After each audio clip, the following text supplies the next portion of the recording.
And he could not do it without the team, the Target members behind him, Barry Wanzer. You told him you suck at donuts. He said, this is a great time to practice. Yeah, we were okay at fuel mileage, though. She managed a couple of sets of donuts there. We routed the old Firestones, but wow. Can you believe it? No, I can't. Scott looked really quick.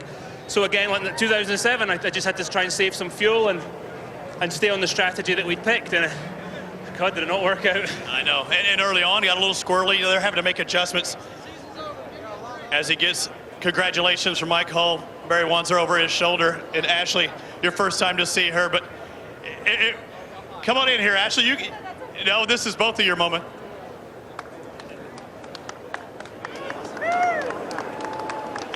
And it wasn't just a fuel strategy thing. You three guys, I mean, were clearly the cream of the crop, but early on it looked like you were going to have to make some adjustments. Car got a little squirrely early on too. Yeah, the Target car wasn't great early that first stint. Chris and the boys made some adjustments, and from the second stint on we were right there, but we'd lost so much ground. We were in fuel saving mode, and the other guys obviously were running flat out, so we couldn't quite keep up with them because they were running full rich or whatever. Or we were certainly lean and saving fuel, but we were sticking to our strategy. The car was really good towards the end there. It would have been fun to run full rich up with those boys, but it's all about the result, and you got to. A win is a win. Right? A win is a win. Stick to your plan. On the slowdown lap there, I was thinking about my buddy Greg.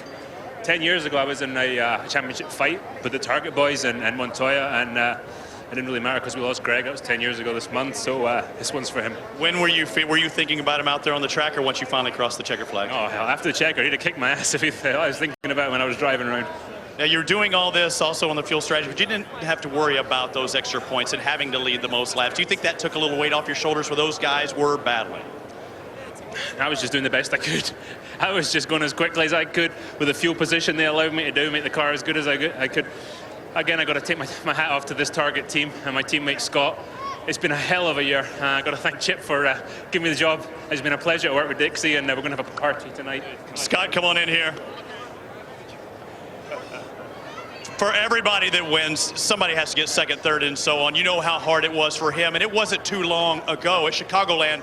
You were helping out your teammate, Scott Dixon, and that was tough for you, but it all paid off at the end, didn't it? No, we're teammates, and we do everything we can. I mean, each of us wanted to win this one today. You know, we fought it out in 07. We fought it out again this whole year. It's been a pleasure, and I'd love to stay in the Target team with Scott. Definitely loving it right now. Loving being part of the IndyCar series. I gotta say thanks to all these fans for hanging out in this weather today, because it was pretty ugly in the car, and that was a 215-mile-an-hour air conditioner, so I don't know what it was like on those stands. Well, congratulations, ladies and gentlemen. Thanks for sticking around. This is your 2009 IndyCar Series champion, Dario Franchitti.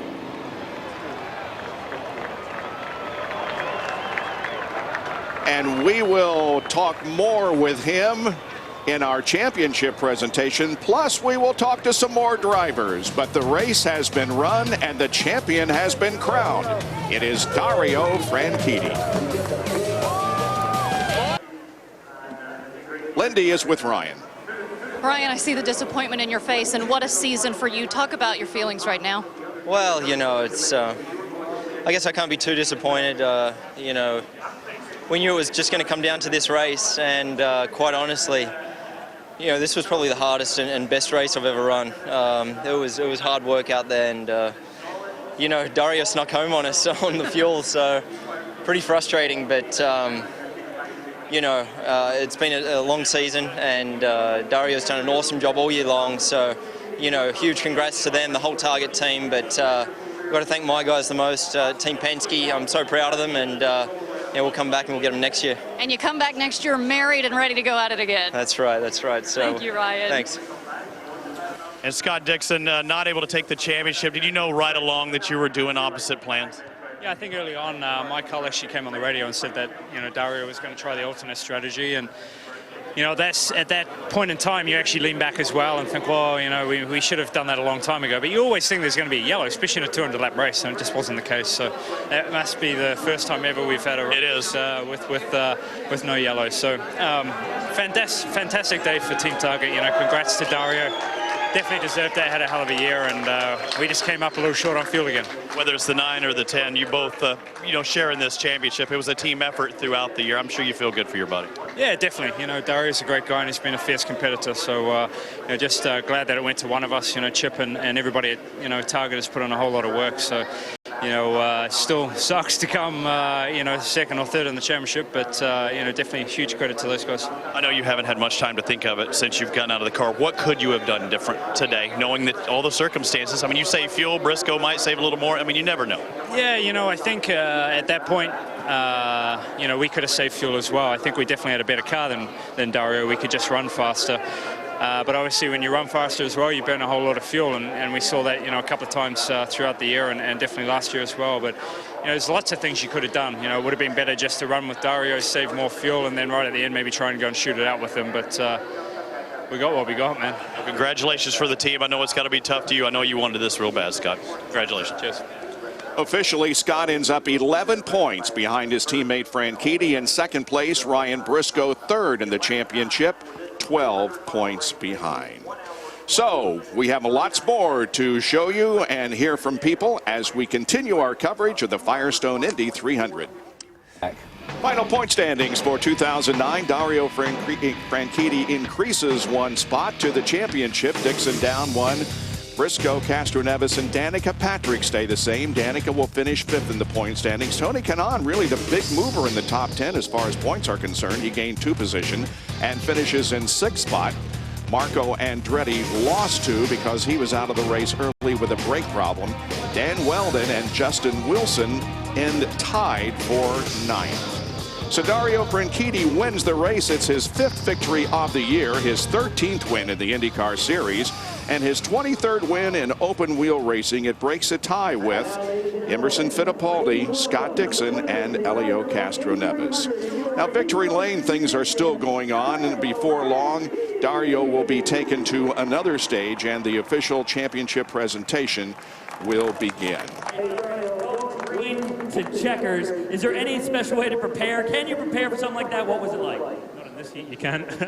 I'm glad my boys on the stand had the plan in their head when we started losing ground to the leaders on the first stint there. The car wasn't handling as well as it might have in the first stint. We made some adjustments for the second stint, but we're already quite a way behind Scott and Ryan.